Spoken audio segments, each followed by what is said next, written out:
This is the end of the year और बहुत सारी चीज़ें ऐसी हुई जिसकी वजह से शायद ये साल हम सब की ज़िंदगी में या पिछले 2 साल हम सब की ज़िंदगी में बहुत ही यादगार रहने वाले हैं। बहुत सारी घटनाओं की वजह से, बहुत सारी चीज़ों की वजह से। बहुत से लोग साल के अंत में बहुत सारी चीज़ें प्रॉमिस करते हैं अपने आप को एज ए रेजोल्यूशन कि नए साल में वो क्या करेंगे, नए साल में किस तरीके से अपनी ज़िंदगी जिएंगे, या फिर बहुत सारी चीज़ें प्लान करते हैं जिससे वो अपनी ज़िंदगी में आगे आने वाले समय में, वक्त में अलग तरीके से अपनी ज़िंदगी को जी सकें। I have some take away from this year. कुछ ऐसी चीज़ें जो इस साल में घटी और उन तमाम चीज़ों से शायद मैं अपनी आने वाली ज़िंदगी को एक नए स्तर पर, एक नए आयाम पर, नए अलग स्तर पर जी सकता हूं। तो देखिए, अगर आपके लिए ये कोई चीज़ इंटरेस्टिंग हो, अगर आप इससे कुछ ले सकें, if you take something out of it, that would be amazing. दोस्तों, take away from this year, कुछ ऐसी चीज़ें हुई इस साल में जिसकी वजह से I have learn so much lessons and I believe may be you resonate. If you feel, अगर आपको लगे कि ये सारी तमाम चीज़ें आपसे भी कनेक्ट होती हैं, आप भी इससे कुछ ज़्यादा जुड़े हुए अपने आप को महसूस करते हैं, please take some feelings out of it और मेरी ही तरह इस साल से कुछ सीख लेकर अगले साल के लिए अपने आप को प्रॉमिस कीजिए। First of all, live as it's your last day. अपना हर एक दिन अगर आप इस तरीके से जिए कि आपकी ज़िंदगी का आखिरी दिन होने वाला है, तो आप क्या करेंगे? क्या आप अपने आप को लोगों की चिंताओं में, लोगों की परेशानियों में या तमाम जिम्मेदारियों में लगाएंगे? ये जो सबसे इम्पोर्टेंट चीज़ है आपके लिए वो करेंगे। आप अपनी फैमिली से मिलेंगे, आप उन लोगों के पास जाके 2 मिनट बैठेंगे जो लोग आपके लिए बहुत इम्पोर्टेंट रहे ज़िंदगी में, या फिर आप उन लोगों के साथ मिल कर के थोड़ा सा वक्त गुजारना चाहेंगे जो आपकी ज़िंदगी में बहुत इम्पोर्टेंट रहे। दोस्तों, I have lost my very precious, very loving uncle this year। अभी 2 हफ्ता पहले जो मेरे 20 साल का एक्सपीरियंस उनके साथ रहा, that was amazing। He is and he was a loving guy। और उन्होंने अपनी ज़िंदगी सबको प्यार से, बहुत ही हम्बल तरीके से अपना प्यार, अपना टाइम देके गुजारा, and I love him। He is not here। I remember him and I think if I could have more time with him, if I could have more moments with him, he was fond of me, I was fond of him the way he was a very gentleman। दोस्तों, हमारी ज़िंदगी में ये जितने भी खूबसूरत, प्यारे और बहुत ही अमेजिंग लोग हमें भगवान देता है, there is a reason behind it. अगर आप इनको चेरिश कर सके, इनको एंजॉय कर सके, इनके साथ वक्त दे सके, and do not take them for granted कि आपकी जिंदगी में ये शायद हमेशा वक्त रहने वाला है, then you might have the most wonderful memories. So this is one take away I want to take from this year, इस साल से, कि मैं उन लोगों के साथ जो मेरे इतने करीबी रहे हैं, maybe I get to spend more time with them and I want to tell them that I love them because they are in my life। They have been so supportive and so much loving all the time। So without criticization, I love them and I want to say this is my takeaway, that I take my time with them in coming years। दूसरी चीज दोस्तों, appreciate more। जिंदगी में हम एक ऐसी चीज, एक ऐसी जबरदस्त चुनौतियों में लगे हैं, ऐसे भाग दौड़ में लगे हैं, that we do not realise that जो जिंदगी की सबसे खूबसूरत चीज़ें हैं वो हमारे आसपास हैं। हमारा परिवार, हमारे माँ बाप, भाई बहन, हमारे स्पाउस, जो हमारी पति पत्नी, या फिर हमारे बच्चे, या फिर वो लोग जो हमें बिना किसी कंडीशन के प्यार करते हैं। And we criticise every small simple thing, जो भी छोटी छोटी चीज़ें हमारी ज़िंदगी में नहीं हुई, we complain, we all the time feel bad about what we don't get, जो हमें नहीं मिल रहा, हम उससे परेशान हैं, दुखी हैं, because we want to achieve some ultimate pleasure. बहुत बड़ी बड़ी चीज़ें हम पाना चाहते हैं, but we do not realise कि छोटी छोटी चीज़ें जो हमें मिल रही हैं, if we do not appreciate that, अगर हम उन तमाम चीज़ों में थोड़ी सी भी खुशी अपने लिए महसूस ना करें, अगर उन तमाम चीज़ों को थोड़ा सा भी महसूस ना करें, then we will lose the meaning of everything. तो appreciate more, complain less, take time to realise कि जो भी ज़रूरी और खूबसूरत चीज़ें हैं वो ऑलरेडी हैं आपके पास। Just have your fun with it, appreciate it, enjoy it.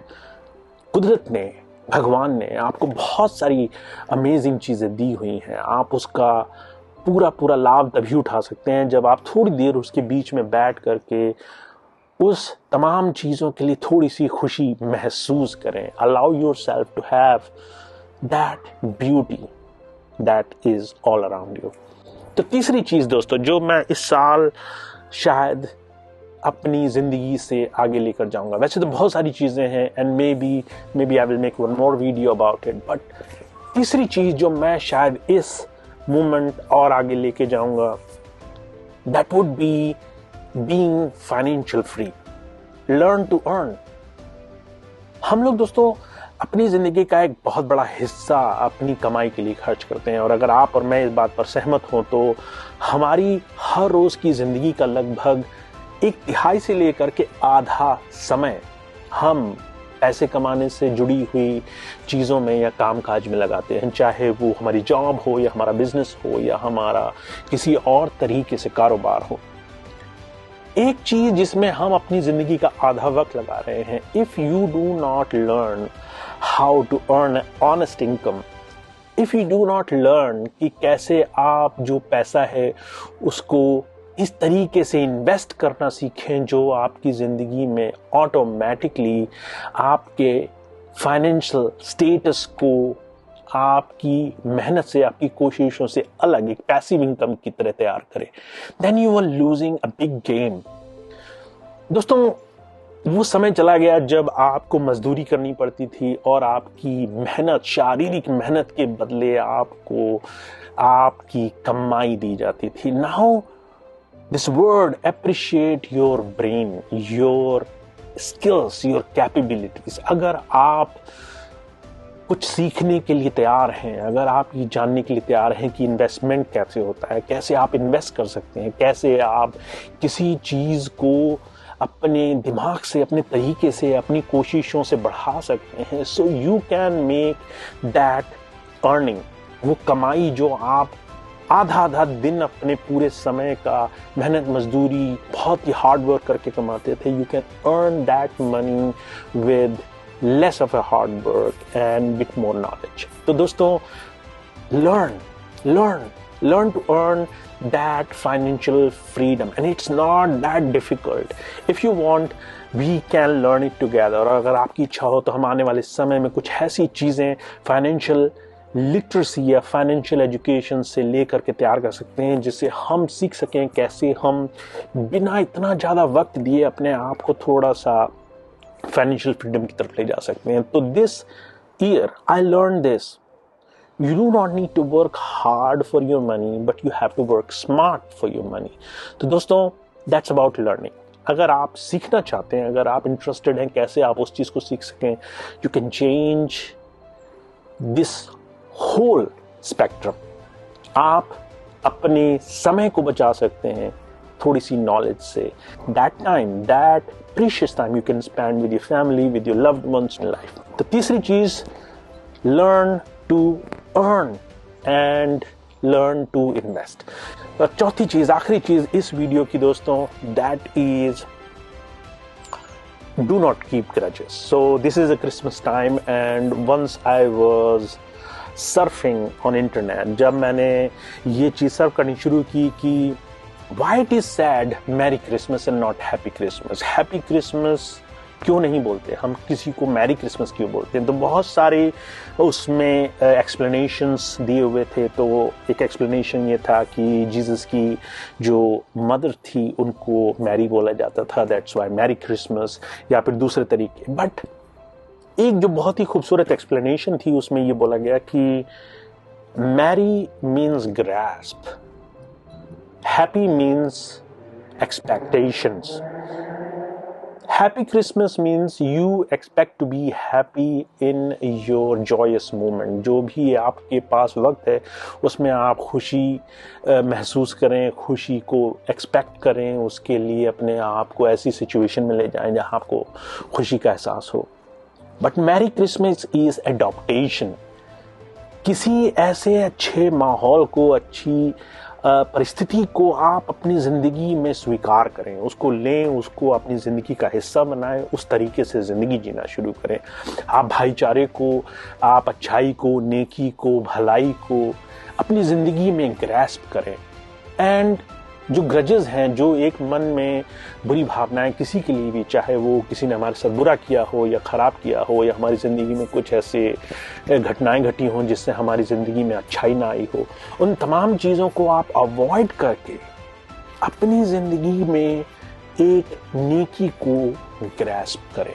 तो दोस्तों, क्रिसमस का मौका है. I am in red, you are probably in red, और we are trying to make some beautiful changes in this world. और उसका एक सबसे अच्छा तरीका है that we take something away from this year. जिस साल में जो जो घटनाएं हुई, जो हमारे लिए दुखद हुई, बहुत ही कठिनाई से भरी हुई, बहुत ही तकलीफ से भरी हुई, या हमें उन तमाम घटनाओं से कुछ अच्छा नहीं महसूस हुआ, we take something out of it. और अगले साल, आने वाले साल में हम उन तमाम चीज़ों को अपने बेनिफिट में ले आए. हम अपनी जिंदगी में उन तमाम घटनाओं से फिर से ना दुखी हों और अपनी जिंदगी में उनको अपनी स्ट्रेंथ की तरह, अपनी मजबूती की तरह देखें. We take that as a strength for next coming year. So this is my take away from last year. And probably बहुत सारे और ऐसी चीज़ें होंगी जो मैं अपनी ज़िंदगी में आगे इन तमाम चीज़ों से सीखना चाहूँगा और शायद मैं अडेप्टेशन में लाऊंगा. पर दोस्तों, The important thing is that we are a community. आप और हम एक दूसरे के साथ जुड़े हैं. If you feel like, अगर आपको महसूस होता है कि आपके पास भी कुछ ऐसी चीज़ें हैं जो पिछले साल में हुई, जो आप दोबारा दोहराना नहीं चाहते, और अपनी ज़िंदगी में उन तमाम क्षेत्रों में मजबूत होना चाहते हैं, उन तमाम चीज़ों से आप निजात पाना चाहते हैं जो आपकी ज़िंदगी में कठिनाई और मुसीबतों से भरी थी, और उनको आप जीतना चाहते हैं, then take this as a strengthful way for next year. So this is my takeaway for next year. Tell me, what is your takeaway? What you want to take from this year to next year? कौन सी ऐसी चीजें हैं जो आप अगले साल आज इस वक्त अपने आप को कमिट करेंगे कि वो तमाम चीजें आप उनमें मजबूती हासिल करना चाहते हैं, अपनी जिंदगी को बदलना चाहते हैं. So these are my 4 things. So live your life as your last. Appreciate more, learn to earn, and do not keep grudges. Do not keep grudges, and be happy, be joyous, be the friendliest and gentle man on your community. Let's see you soon, dosto. Merry Christmas.